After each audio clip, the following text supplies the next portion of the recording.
Good evening.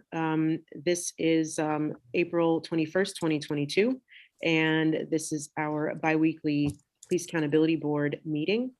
Before we get started, I would like to go ahead and make sure that I go over the rules for the board as far as what we're going to be doing tonight. So just please use your raise hand feature.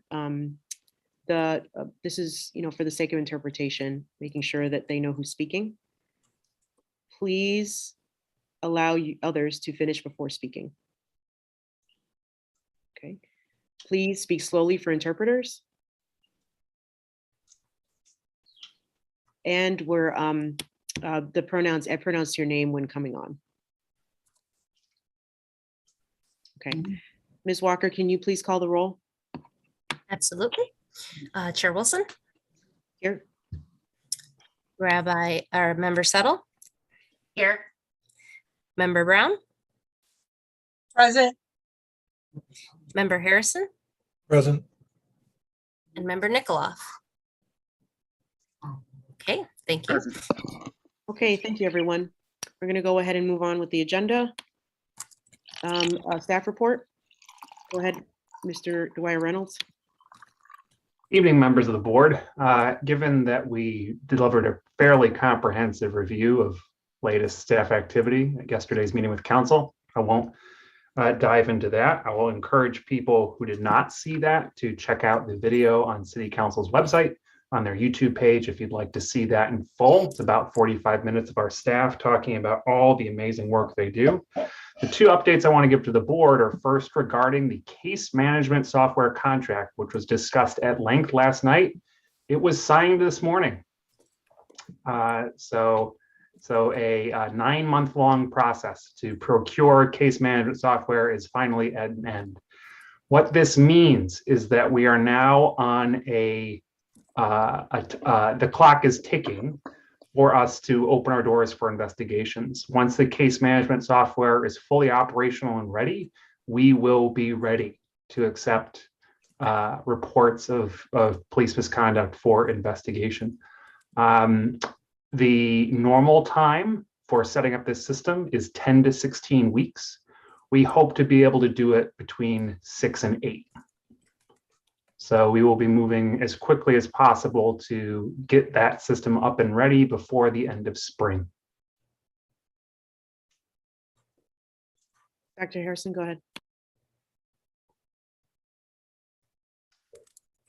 Connor, it just something that's just occurred to me in the last day or so is that a part of the delay in just in general, not in this particular software, but just in general, has been as we try to negotiate agreements with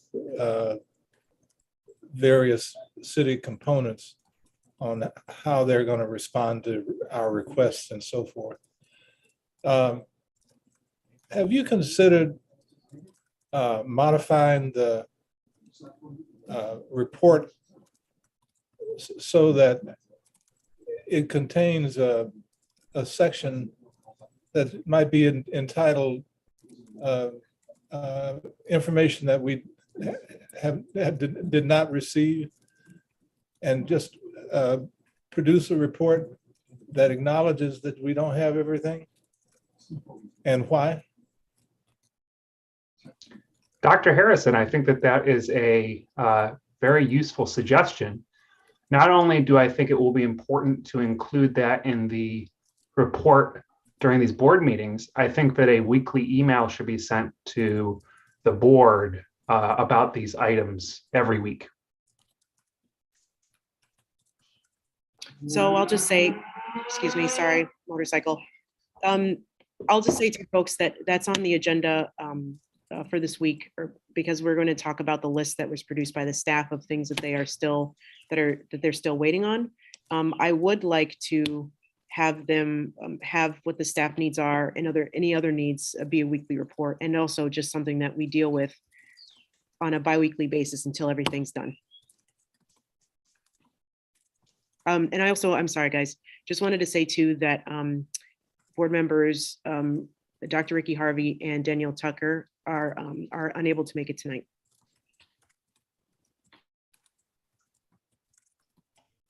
This is Connor. As I said, with the case management system being developed starting tomorrow, this means that our staff are going into the last stages of preparation. The wraparound training ends tomorrow. Next week, board staff will have a mixed week of some training from myself, some training from SMK, and then some training on police trauma. They will also be doing some setup work because Monday we receive keys to our office space. The formal move-in date is May 1st, but we have negotiated an early week to come in, start setting up. Our staff are going to be moving things over the weekend. All the computers removed from the office. It is finally happening. I know that it's going to be a very busy process over the next 3 to 4 weeks to get things in there. But the hope is that we will be able to, again, by the end of spring, have it so that board meetings can happen in the space, socially distanced and live streamed. So that I just want to note that for the future. Those are the two biggest updates that I had from yesterday. The only other thing I will note is that the staff was asked to prepare a summary of the requests that we discussed with council last night. I submitted those to the board this afternoon. I'm happy to walk through them, but I know that that will be a later item on the board's agenda. Okay, thank you. All right, so I'm moving through the list. We have, I'm sorry, Executive Director, can you please update us on the chief selection process? RPD chief, please. I have no additional information. I understand the last thing the board did on this issue was send a letter to the mayor. Do not believe that the mayor has replied. Okay, and I can confirm that I have not received anything either. Okay, so I think that what I can do is I can send a letter of inquiry tonight asking about what's happening. Okay. All right, so chair's report, I do not have one. Board Member Brown? Yes, this is Arlene Brown. Just a quick question. Would you be kind enough to state a few of the things that are in the letter sent to the mayor so that the audience will have an idea what we're talking about? Is that something that we can do, or was it secret? No. This is Chair Shawnee. No, we are that really we just asked for the ability to be able to interview or participate in interviews with the chief with their chief selection process. Some of you had already participated in that, right? But we wanted to, as a board, especially since we will be, providing oversight anyway, to be able to be a part of that process. So, and that was a formal letter sent to the mayor. Okay. Thank you. You're right. Absolutely. Okay. Next on the list, just jumping back in, I do not have a chair's report, and I do believe there are no committee reports. Is that correct, committees? Yes. Rabbi Settle? The only thing is that we do want to state for the public's information that we began our board training with SMK last week in person, and had our session on anti-bias training. But also just to let the board know as well that in place of the training next week, the board is going to, have a bye week, as they say in sports, right? Other things, I don't know.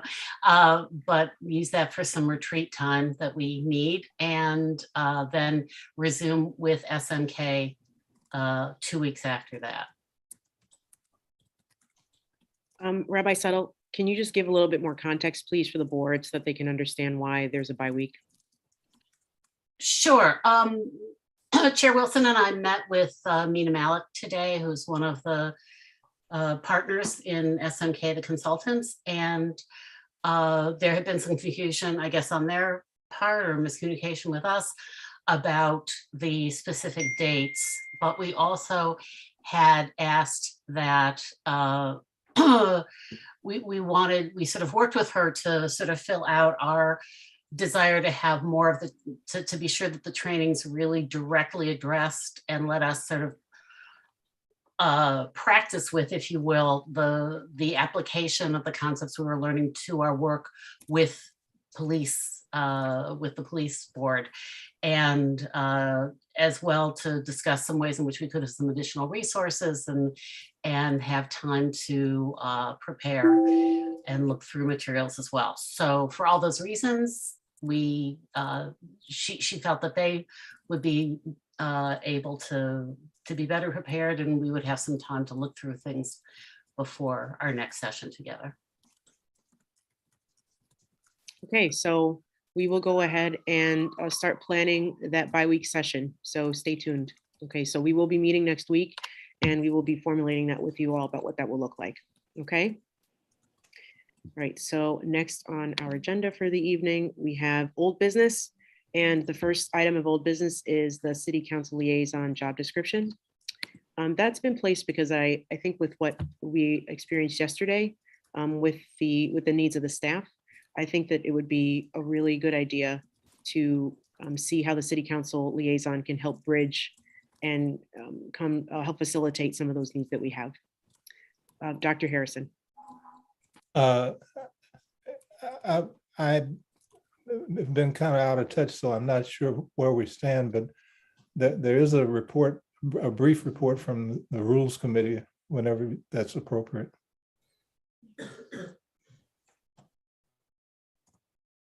This is Shawnee. Yes, please go ahead. Now? Yeah. Well, the Rules Committee, that is Rabbi Settle, Board Member Brown and myself met the Tuesday. And I don't know if you all recall, but there was some discussion at a previous board meeting about the wording of the admonition to facilitate meetings. And we discussed the wording of the local law and feel that it's sufficiently flexible enough that it could accept wording that would empower the board chair to assign rotating duties to other board members to chair and facilitate board meetings.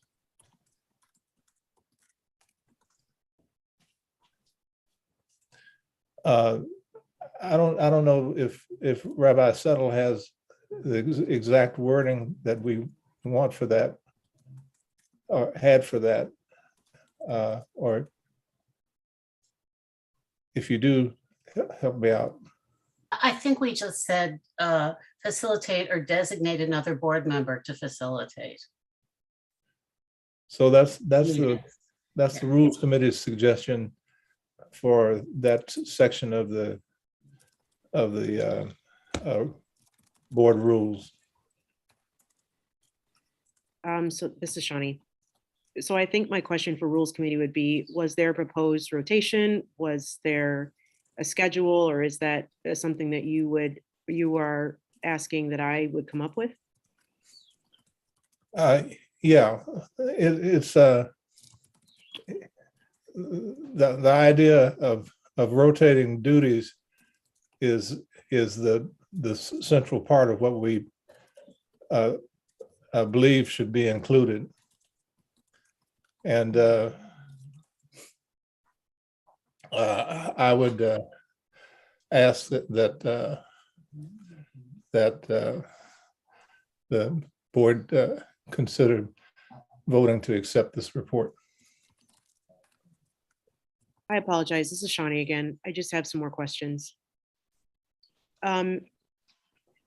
So what are the duties that you're proposing that the board, that they rotate? Is it chairing meetings? And what Correct. else would that be? What else, what other duties? Chairing meetings. And that's the only duty that you're looking to assign or ask me to assign? Okay. Thank you.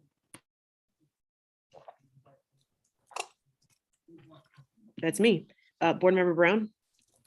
Yes, we thought it was very important for each board member to have an opportunity to step forward and lead. And we do know that there may at a point come, there may be a board member who's never done this before, and we want to provide a very safe environment for them to be able to learn and exercise how to chair a meeting. Because we know that PAB may be the stepping stone for them to move to other larger arenas. And because of our love for the community, we want all community members who join this board to feel comfortable about learning how to do new things. So that's one of the reasons. And the only chairing a meeting was the only thing that we had talked about, the rotation. And also new members getting a copy of Robert's Rules of Order so that they will know how things are done or what. That's for the board to discuss. But that was something else I had brought up. Rabbi Settle? So, yes, and the thought would be actually that you know, among the many things we need training on is that we should all go over, you know, now that we have them in place, our board rules, so have training on that we all have training on that, including how to chair, how to facilitate a meeting, and that way we all acquire the skills. But at the same time, obviously, no one will be forced to do it if they don't want to be doing it. So that's just, yeah. I could add that knowing Robert's rules isn't just for the facilitator. It's for the rest of us as well. If we don't know how to make a motion, if we don't know how to second a motion, if we don't know how to debate a motion, then the thing gets kind of raggedy.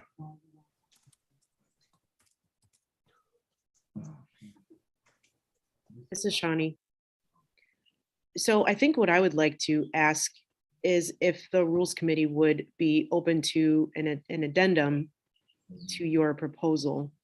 I would like to see committee chairs rotate as well. Since we will be having committee, I mean, you know, that's up for debate, folks. I know that that's going to change because I know that our roles are going to change, and I know that that's kind of up in the air. So I really just want to hear thoughts about what that looks like, because, you know, we will have board members that will be on committee as of right now. And I think that that'd be a great place to get experience, especially with some of these specialized roles. I'd be very open to us discussing that in our next Rules Committee meeting.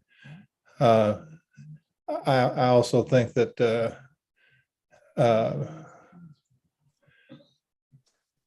it's possible to envision one-person committees as well as 2- and 3-person committees.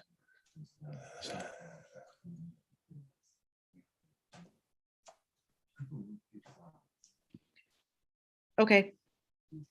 Rabbi Settle, do you have another question? No, I just have a motion that Okay.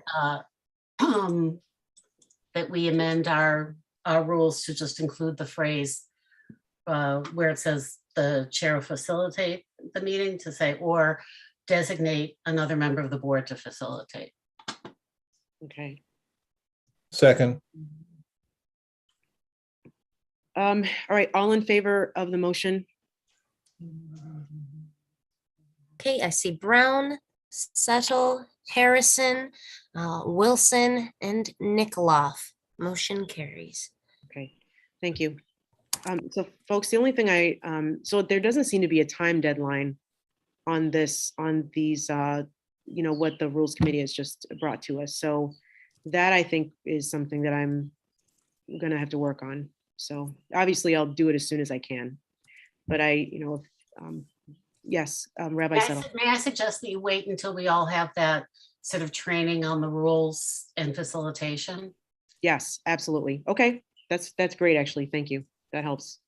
And then I'd actually also like to ask the Rules Committee to come up with some rules around board members and having a rotating chair for each committee.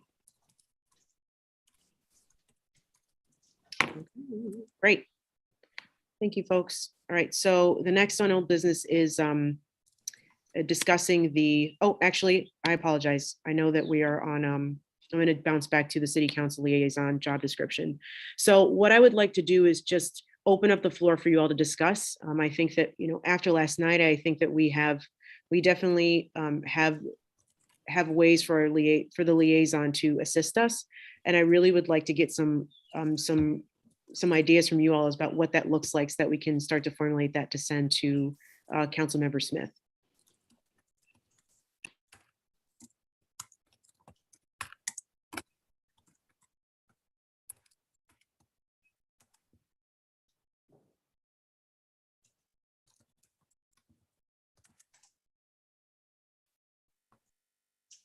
So this is Shawnee. So I guess I will start then. One of the things I would love to see Councilmember Smith assist the board with is facilitation and assistance with our staff list. The staff list is pretty open-ended, and so there could be a lot of different ways in how we accomplish what we need to. And so it leaves a lot of room for the council liaison to help us brainstorm to figure out these issues. What is a staff list? Dr. Harrison, you're asking about a staff list? What is it?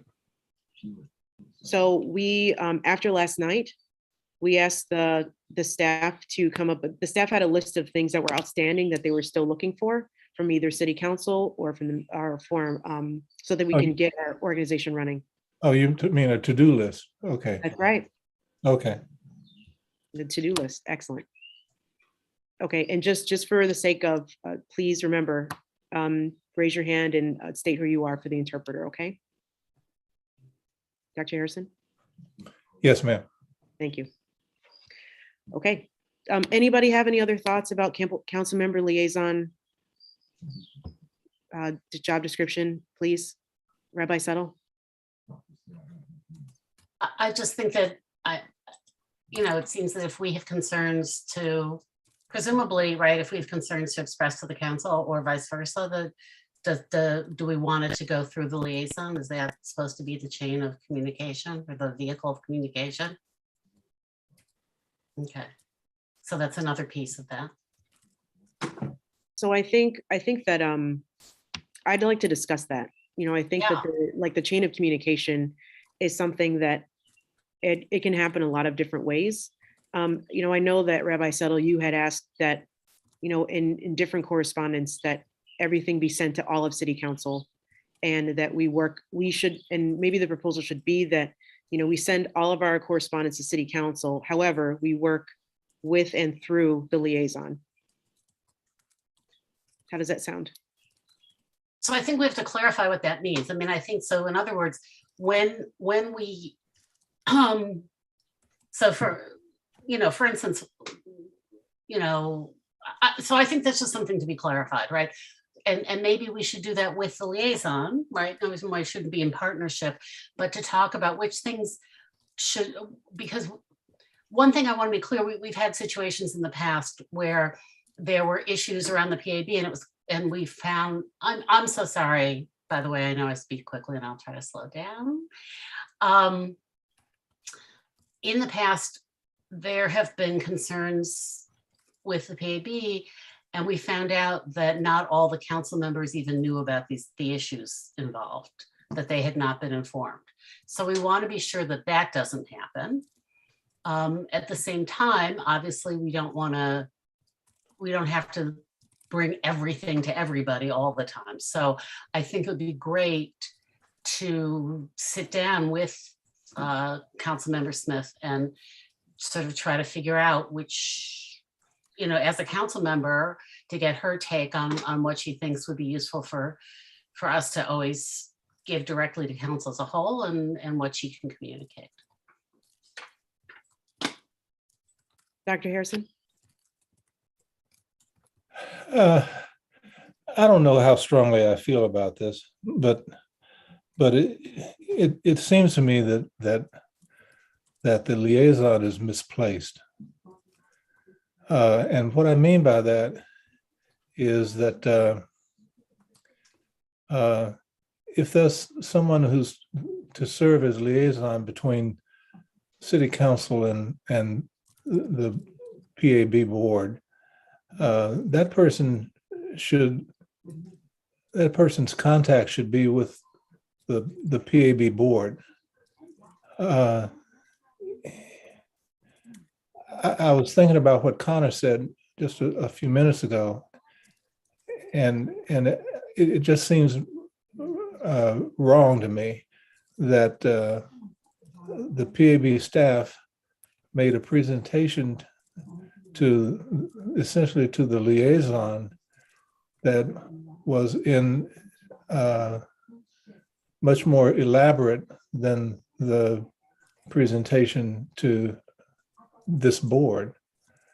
It should be the other way around, and maybe we should make provision for the liaison to attend our meeting and be able to listen to the executive director's report as a way of being informed about what's going on. Am I making any sense?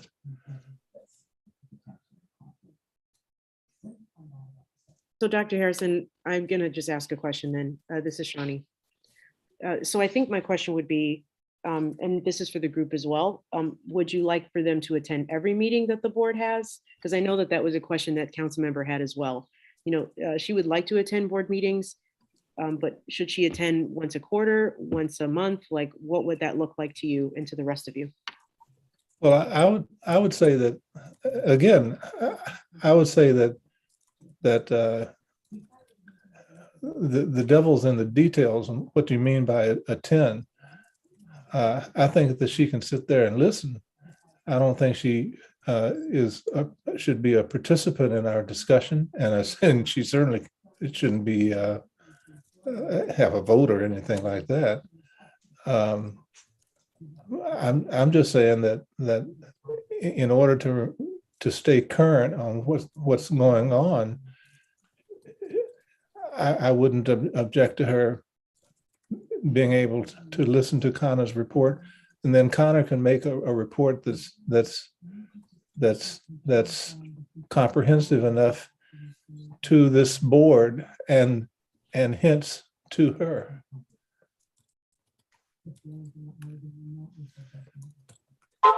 I'm out of here.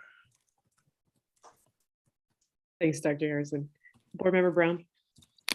Yes, Dr. Harrison, I agree. Although I would really, because our meetings are public anyway, I would like to see the liaison attend every meeting. And what we have to figure out is if she has questions or concerns or things that she needs clarification on before she goes back to City Council, that we have a vehicle for her to be able to do that. That's something we would have to work out. But I did every meeting.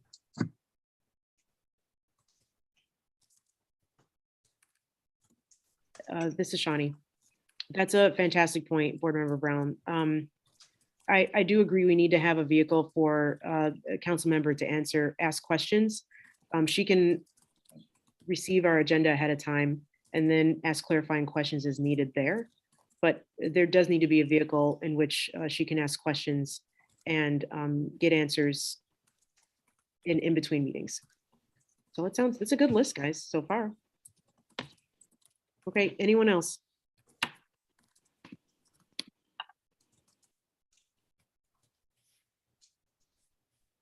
Okay. In 3, 2, 1. Okay, moving on. All right, everyone. All right, so next on the agenda, thank you for all of that. I have it written down and we'll go ahead and work on that. So next is reviewing, just talking about the proposal, reviewing proposal for hours of work. I asked for this specifically to be put on the agenda for this evening. I would really like to talk about what the next steps for the board should be, just with this addition, clarifying addition. So when Rabbi Settle and I met with Nina Malik about training, I also asked her about the documents that were sent to us by Thomas Kim. And so it looks like we will not be able to go over those documents for a couple of weeks. And so we are looking for the documents to be able to, to figure out what we need to do for, what the board should be doing for hours. But I'm wondering if it sounds like we don't really have a lot of time to figure that out within that time frame. And so I really would like to open up the floor with that now in mind.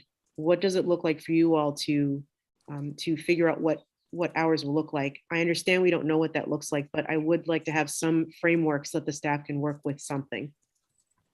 Floor is open.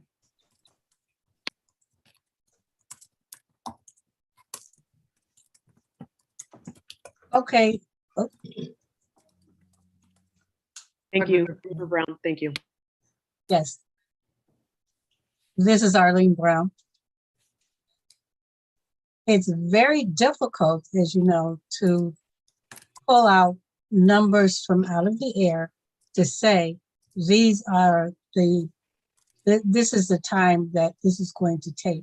I know that you're saying that we at least need a starting point. Am I clear? Okay. So if we would just say, and I'm just pulling it, this is not the number, 10 hours a week as a start. We know that it takes a minimum of 10 hours a week to do the work. And that's just to attend meetings for the board, attend the committee meetings, and attend the training, which does not have anything to do with the time that we have to spend reading the cases, deliberating the cases, all of that. So yeah, am I clear in that all you're looking for now is a minimum stepping stone base? This is Shawnee Wilson. Yes, I do think that it's important to have a jumping off point, like you said so perfectly. I do think, though, that I would like to at least consider a little bit of another number. I don't know if that's possible, though. I agree with you, Board Member Brown. It's going to be difficult to figure out, but I'm just going to let you all continue to speak. Rabbi Settle.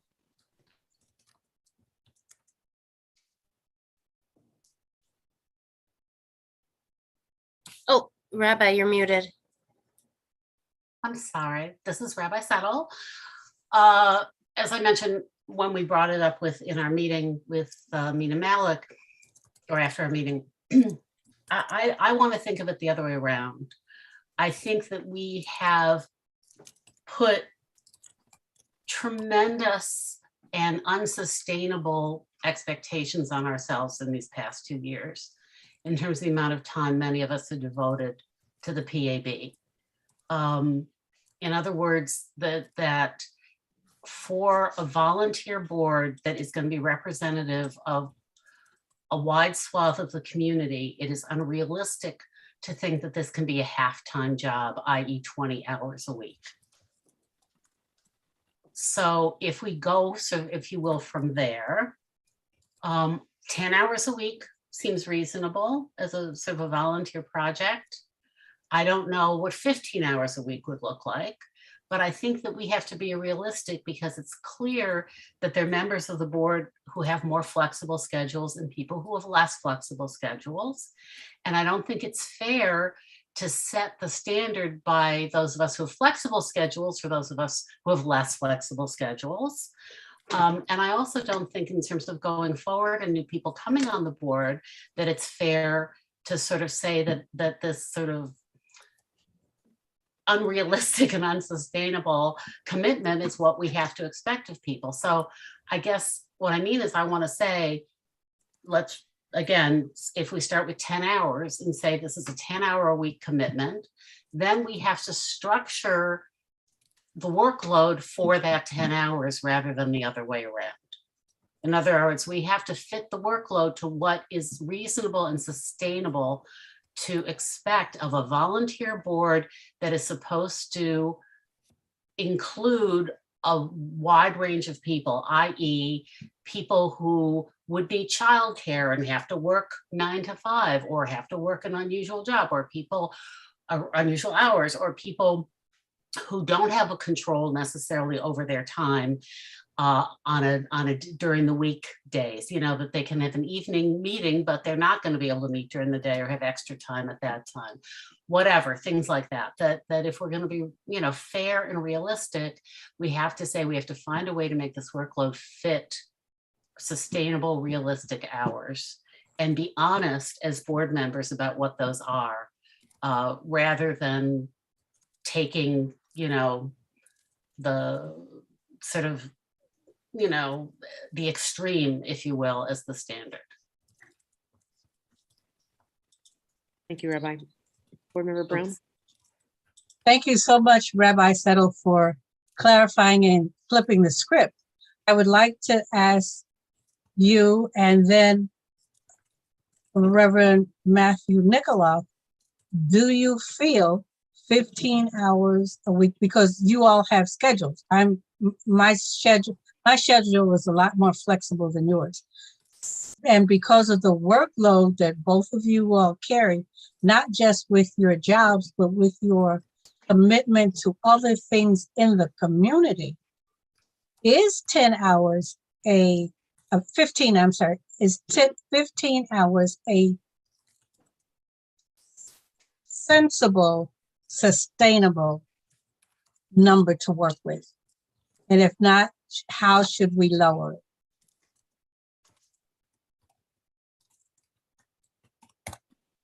Thank you, Board Member Brown. I think what I would say is 10 to 15 hours and start to explore. We have teachers on this board. We have medical professionals, which is myself.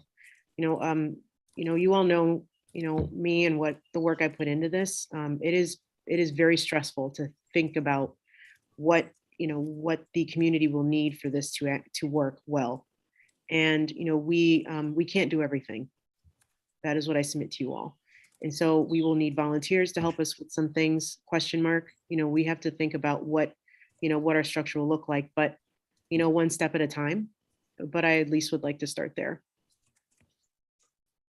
Reverend Nikoloff, were you going to say something? You look ready.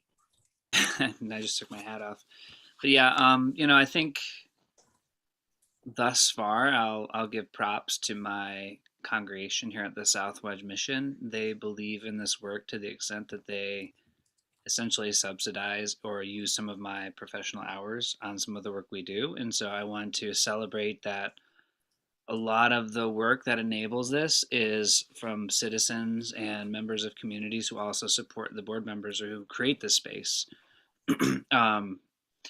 As my community grows and changes, as things emerge, right, as exigencies occur, it's impossible to tell how many of those hours will still be as flexible. I do think 10 to 15 seems, I'm willing to commit to that. I think the work is important. It speaks for itself. I do think it's important, as Member Brown is saying, and as Chair Wilson just indicated, that not only is this, it's a lot of work, and it's going to get more emotionally, I think, intense when we start hearing cases and have to kind of deal with the struggles and also the hopes of the community in hearing these cases. And in order to do the best job that the people of Rochester deserve, we need to be, like you're saying, realistic about what that could actually look like. We're building all these structures, we're building the staff, we're building an approach, which is really exciting. But I'm especially cognizant about some of the folks that I've at least touched base with about, hey, have you ever thought of applying for PAB? We have some openings. And they're like, how much work is it, right? And in order to also find people who are really able to do this work well and who will continue that legacy of representing the community, we need to make sure that those hours are realistic and achievable, because you know we need the best possible candidates and the best possible board members that we can get, including if it became too much for me and one of us had to step off because of our other commitments, we don't want to kind of have a gap. We'd like to ideally find someone even better than, maybe not so hard, find someone better than me, right? But like find somebody who can even build on the work we've done rather than just kind of scrape to get back to those hours. So I do think it's a conundrum. I do think it's realistic. I do think many of us committed to that work when we signed on with the council 2 years ago. But as we've been saying, over the last 2 years, it's been much more like we've been in the midst of a full-on campaign, versus now things are settling more into kind of a peacetime kind of thing. But as you're noting, peacetime on the PAB still means a great deal of work for the board members. So I would never want to presume as a current board member to suggest that this should become analogous to like a school board position where payment or some sort of compensation is included. But I do think it's worth considering for the next batch of board members, right? To be clear, none of us here is trying to find payment for ourselves. But I do think as we look at, renewing board positions, electing chair and vice chair in the coming months, that looking at those time commitments and how that's a feasible and sustainable enterprise that is also something that the community supports is vital. So I know I'm just kind of restating what we said, but I would just say even with the support of my community, here, it's still a lot of work. And as Chair Wilson has said, she's been able to devote basically as a passion project a large portion of her hours and time just to making sure this thing happens. Like, this thing is here because non-career politicians are just putting in the hours and grinding it out and believe in it and believe in the people of this city. And those people are still out there, but you can only grind for so long before there's not too much left of you in order to kind of keep grinding. And we don't want this to be a grist mill of volunteers. We want this to be a sustainable and thriving and life-giving and exciting kind of enterprise that attracts amazing candidates and board members who are here to really do an excellent job, who are non-biased, who can do all the things that the legislation asks us to do beyond just hearing cases, right? We're talking about just hearing cases, but as many people seem to forget, the legislation isn't just about hearing complaints. It's about public outreach. It's about all these other, like as Connor, as the executive director has said repeatedly, this is it's amazing. I think someone said it last night. It's amazing any of us are here, right? I'm not sure how anyone thought that a group of part-time volunteers 2 years ago with no staff, no money, and no onboarding process, very little support from the administration would accomplish anything. And so it's not to toot our own horns, but it is to celebrate the leadership of Chair Wilson, of Connor, of all the board members who have been part of this enterprise over the last 2 years. It's a miracle, No one's talking about the Race Commission anymore. No one's talking about Wilmer Hale. Like, they're not here. They're not doing anything. We're still here, still doing this work, and it's also really hard. So all those things together, right? And I just want the public to know that as well, that we're cognizant that we want to, this conversation is not just about our stress. It's also making sure that whoever is sitting in these chairs is able to do that work to the extent that the community is really longing for and hoping for. And I think to do that, we need to really make sure we're being super realistic about what this will cost. Because we can have all the staff in the world, but if the board members just can't keep their heads above water because it's really like a school board level job that everyone's expecting to be a volunteer job, I just think that's setting it up for unnecessary disappointment and unnecessary struggle. So I'm glad we're having this conversation. I know I'm just kind of restating a lot of the things, but I think it's super important for the public to hear that. Like, this is a lot of work, and these are all people who love that kind of work saying that. Like, none of us want to get up here and admit like, wow, we're overwhelmed. Like, that's not who we are, right?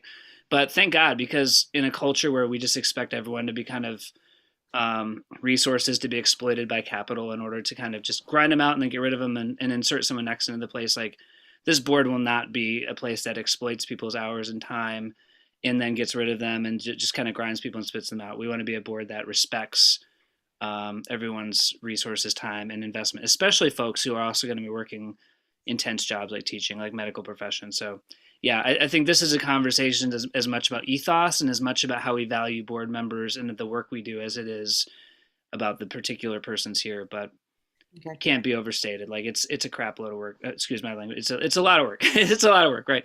And yeah. So Okay. All right. thanks. Yeah. Dr. Harrison, before you speak, you will have the last word. I'm going to add two Of things. course. Oh, I'm sorry. I said, of course. So I think that the board has some thinking to do about what we are, how thin we're going to be able to stretch ourselves. You know, I know we have our little squishies, but there we can only stretch ourselves so far. And there will have to be some work that is done by someone else. I do think that, and then for the second thing, you know, we will have to figure out realistically what works for us.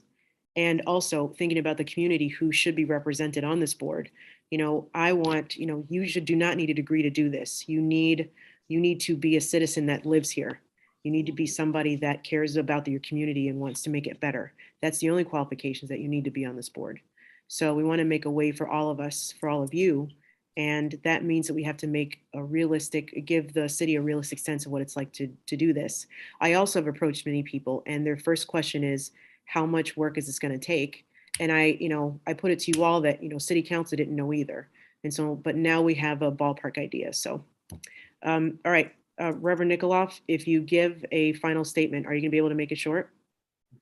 Oh, okay.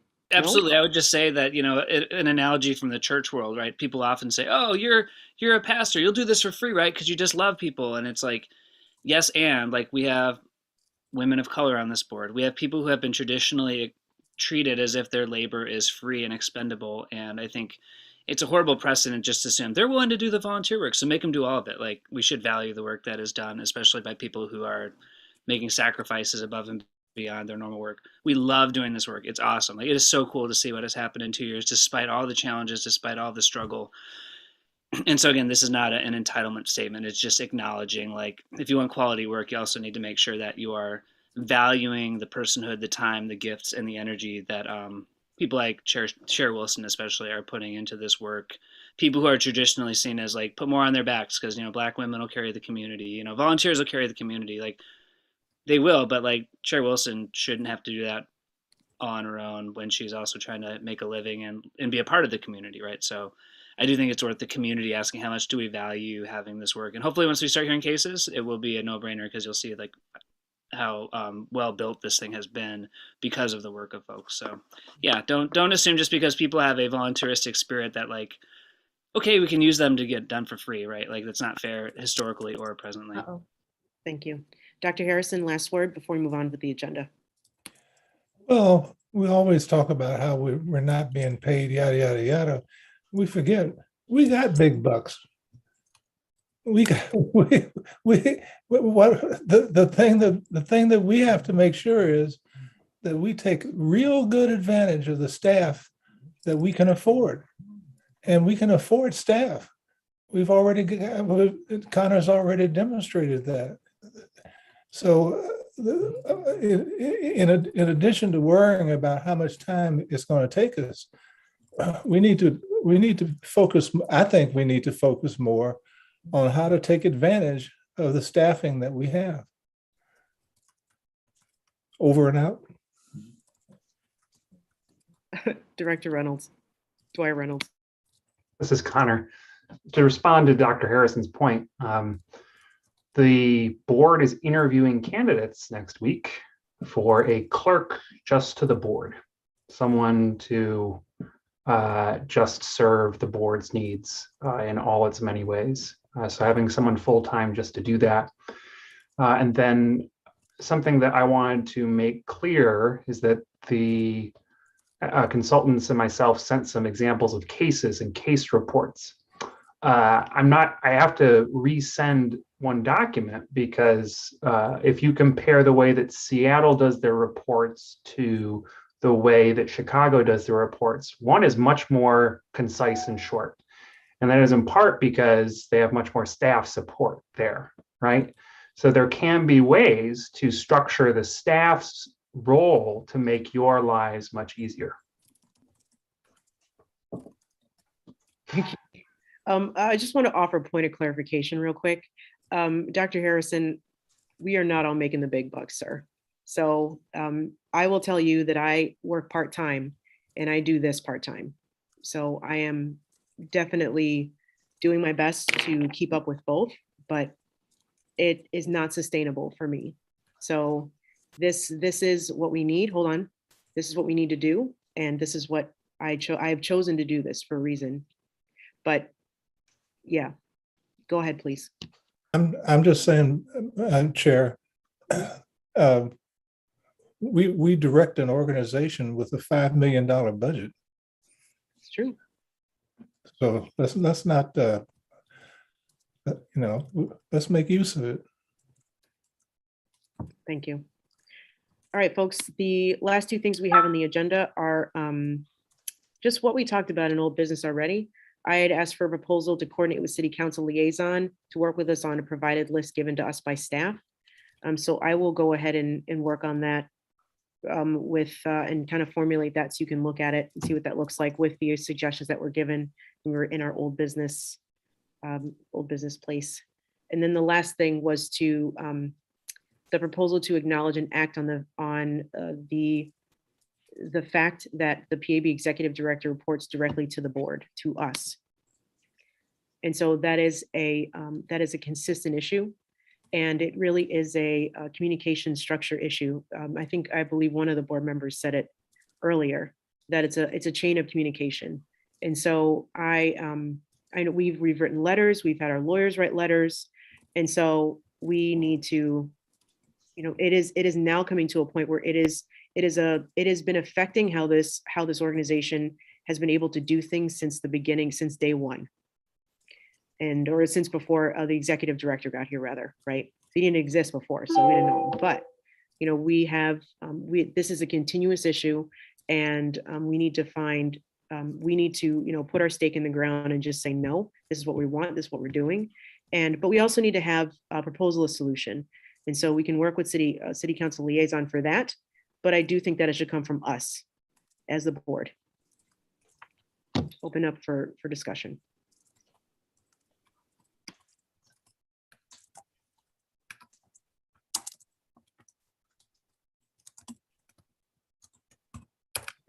Oh, Dr. Harrison, then Board Member Brown. I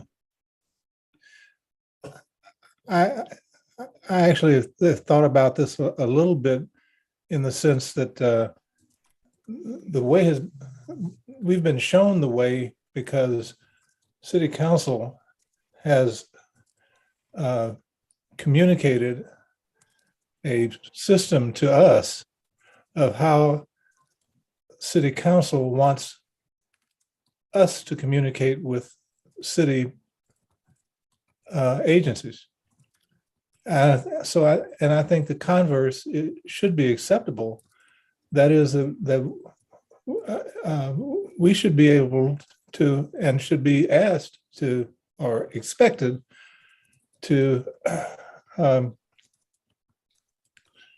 produce a protocol of how communication should be handled for us. And I think that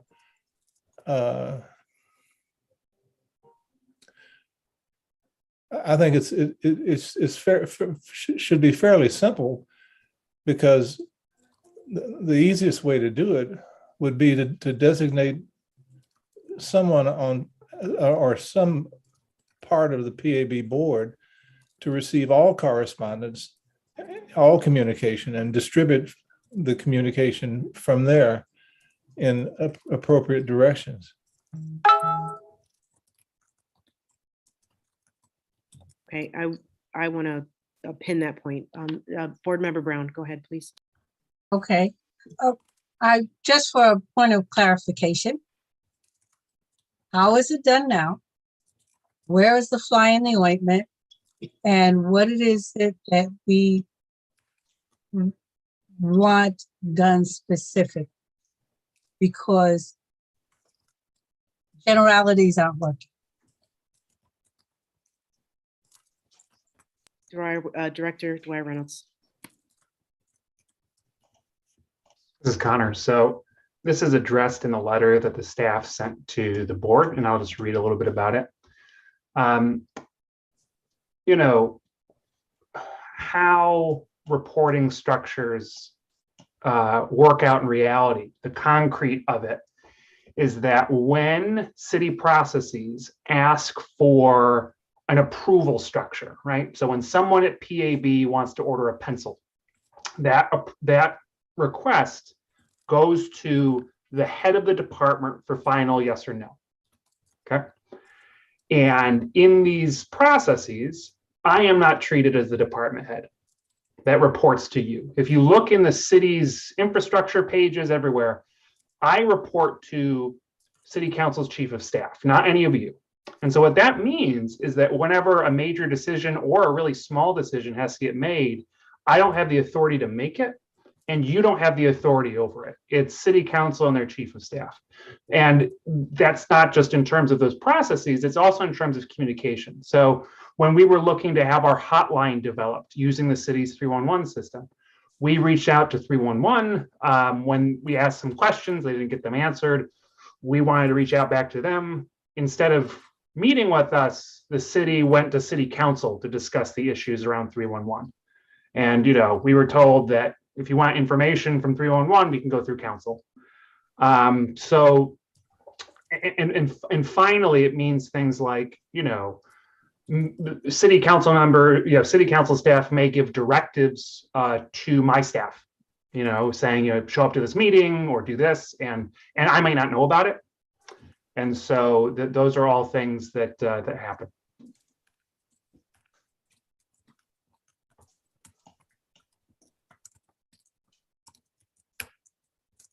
All right, this is Shawnee.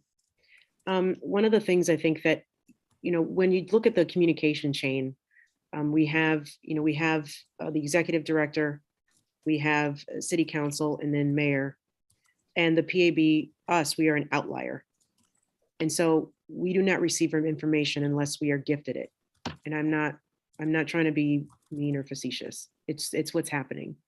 And so what I would like to see is us actually inserted into the communication chain, and that we're right in the middle. You know, it is a concern. It is a mandate by us that we cannot be movable because of interests, outside interests, because of political interests.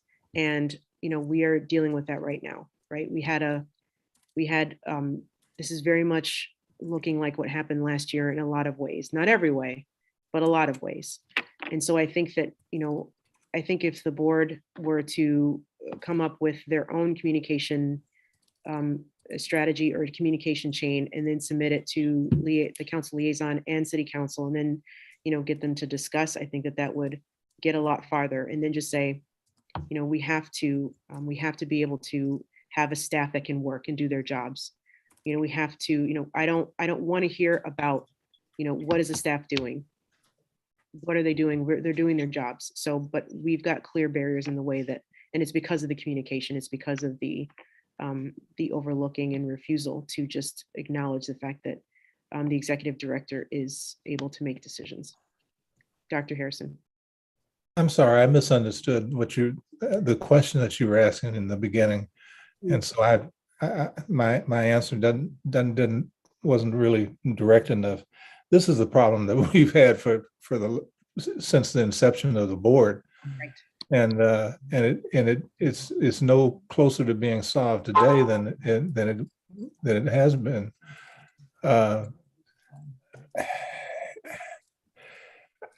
I know that for many of us, the inclination is to continue to negotiate in the hopes that eventually city council will see the light and things will be adjusted. I just don't see that. That's a whole other issue.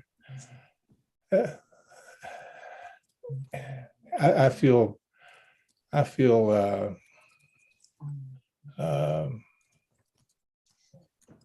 feel more aggressive about this particular issue I I really have never seen how we can get around just fighting this.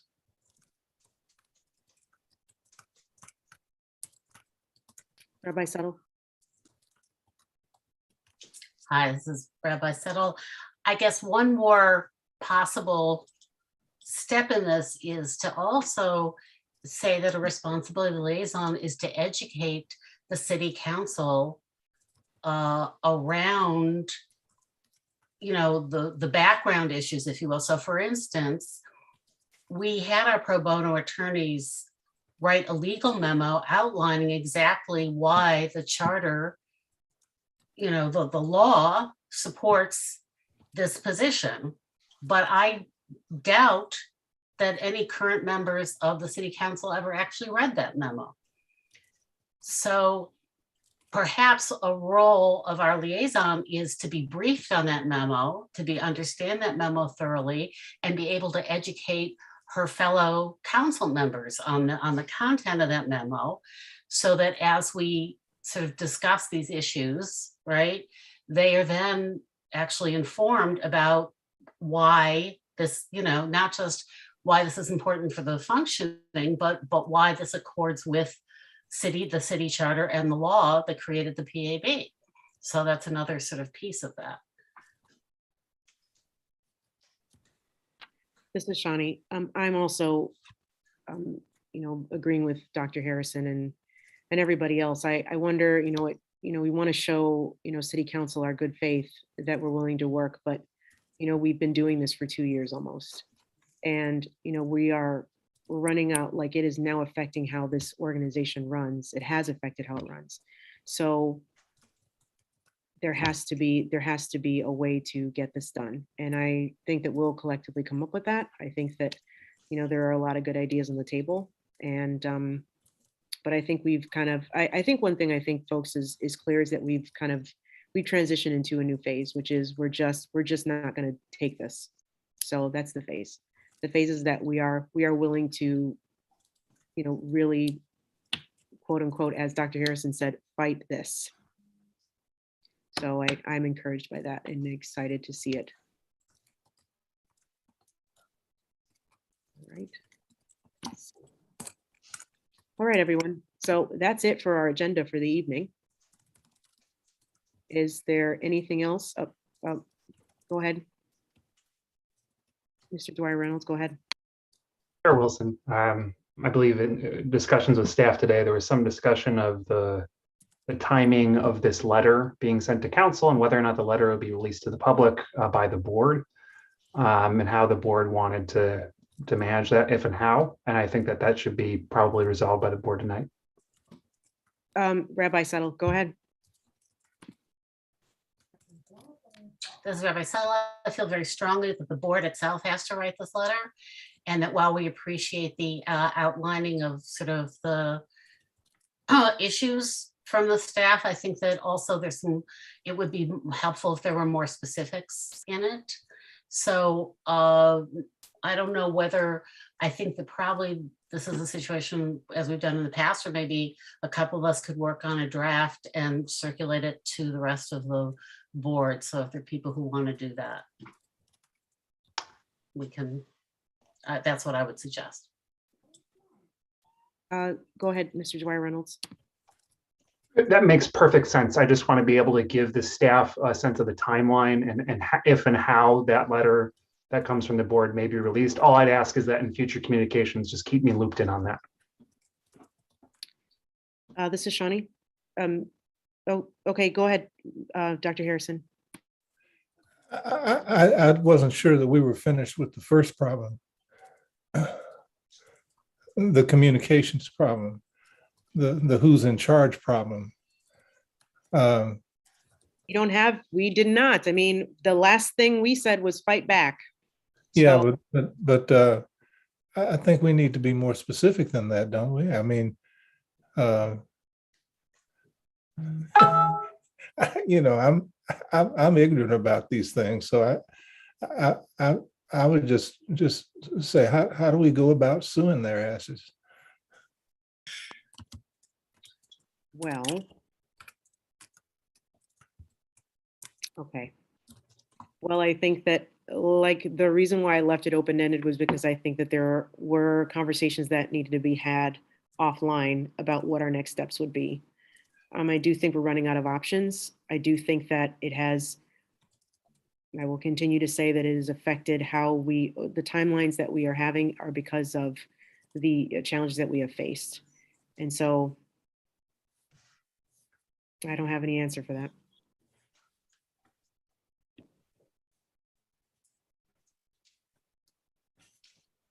If I. Go ahead. Rabbi Settle, I guess that basically what we want to clarify with the council is that the executive director of the PAB reports directly to the board of the PAB. Well, to the PAB, right? And that, which means that he is a department head and as such is treated as any other department head in the city. And if we get agreement on that, then we're good to go and we don't have to fight about anything. If we don't get agreement about that, then we can worry about what the next steps are. But, you know, we do have a new administration, we have a new council. Let's hope that it means that we have a new understanding about these things and can proceed accordingly. I feel that, you know, that sincerely, you know, we have leadership of the council that sees itself as very supportive of the PAB, wanting to help the PAB. And I would like to think that it's just because they don't understand what the issue is here that they're not acting on it. So let's give them the opportunity to understand and act. And if that doesn't happen, then we can worry about what we do next. This is Shawnee. So I do think that there should be, as we're looking through the staff's to-do list, I think that there should be some clear deliverables and some clear deadlines. I don't want to continue to leave it open-ended. To Dr. Harrison's point. I would like to see that some actual deadlines be enforced, or at least something that's clear and solid that we can ask for. Reverend Nickloff. Again, just to reiterate a point for the public, what we're really talking about at the end of the day is the question that's been at the center of PAB for 2 years, which is the idea of the PAB's independence in order to do the work that the citizens have called us to do. Connor reports to us, it's in the legislation, it's spelled out. And as the public knows, we're working with, if there are conflicts of interest all over the place, from corporation counsel to the ways that any member of council has so much to deal with in the ways that they represent their constituencies and the ways that they try to hear the people in their places. And that's great. That's the distinct role and the distinct calling of a city council member as a representative in government. We don't represent, in a formal sense, constituencies. We represent this legislation, which includes the desires of the people. And it is vital both for the interest of those who are issuing complaints and for the sworn officers that we will be hearing complaints about, that this group is entirely independent and non-biased. It just guarantees that everyone gets what they want out of this. I think most members of city council understand that as well, that they don't want to muck with a process that everyone has invested years and dollars and time to see come to fruition. And so I know that this independence issue riles feathers. I know that there's all sorts of interpretations of the law, but both from a pragmatic and a philosophical standpoint, it's in the best interest of everyone that this board be able to be independent, and then to bring that independent perspective, that non-biased perspective, into conversation with city council, with city government. I think the disillusion and sometimes the misinformation that's spread is that PAB wanting to be independent means they just want to have their own budget, they want to run free, they want to do whatever they want all this money. Like, that couldn't be farther from the truth. PAB wants to faithfully and skillfully execute the legislation that we are charged, that created us. And not only does independence ensure that, but also it makes sure that the things that the public will hear about cases, about officers, about complaints come from the PAB and are free from any political machinations or any kind of accusations of having backdoor deals or non-public meetings or any of the other stuff. Like, y'all want this, and city council wants this too. We don't want to have our first or second or third case be embroiled in controversy because there's bias arguments, because people think, oh, this council member, this government person, or this agent, or this PAB member has other interests that are clouding that judgment. It's going to be hard enough as it is. I know that there's all sorts of interests and things that people are trying to protect, but it is in the best interest of this city that this board be independent, not because it provides us, like, you just heard us, we're going to be working 15, 20, 25 hours on this stuff. Like, it don't make our life easier, but it does ensure a level of credibility and of integrity that I think both members of the RPD and also members of the public not only want to see, but is non-negotiable for this work to be effective. So I just hope we can put this to bed. I hope we can see this as like there's a structure already in place, and that this desire to reiterate and to put a stake in the ground and say this independence thing, it's not a frivolous debate. Like, we have our budget, we have our staff. We're not trying to get more. What we're trying to do is do more for the people of this city, to do it more effectively, to do it more honestly, to do it more non-biasedly, to do it in a way that is beyond reproach, because we know how much is riding on this and how much everyone has put trust and hope and faith in this process. And yeah, I think it makes sense for everyone. We have a council liaison. We report with council. We're in collaboration with all these groups. Like, this is not a rogue organization hiding out in some cave somewhere. This is a government organization that's functioning according to the legislation, which the people of City of Rochester voted on, which members of City Council helped to construct. There's no surprises here. And the fact that we're still debating this 2 years later, I think it's time to stop it and to just start living by the legislation, so we can do the thing that council is really pushing us to do, which is to hear cases, not just to get them in the books and to say, hey, we heard this many cases, but to say, we heard every single case that we heard well, deeply, non-biasedly, and to the extent and with the kind of approach that the people of Rochester and the sworn officers of the RPD deserve. This is Shawnee. All right, thank you so much, Reverend Nikoloff. So a couple things before we adjourn for the evening. Thank you, everybody, for such a great board meeting. I appreciate the next steps that we've taken to move forward, and I appreciate all the discussion, all the spirited discussion. But I do want to remind everyone that we are responsible for the language that we use in this meetings. So I just wanted to say that formally and publicly. Rabbi Settle. Who wants to work on the letter? Oh, good question. Anyone? Oh, Dr. Harrison too? Awesome. Okay. So we have some other things as well. I think we'll also be looking for some more details from staff, but we can look into that as well from staff, and we can work on that as well in the next couple of days. I know staff is going to be moving, so that's another thing too that they've got to focus on. So we want to make sure that they can do that. So they've got a lot to do. So maybe we can bug them next week. Executive Director. And I will remind board members, in the new office space, you all have office space. You all have desks so that you have workspace to come into at any time. You'll also have computers, stations, all of those things. So the board controls the agency. You obviously have space to work in. Awesome.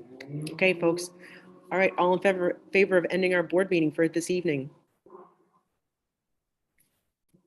Okay, board meeting is over.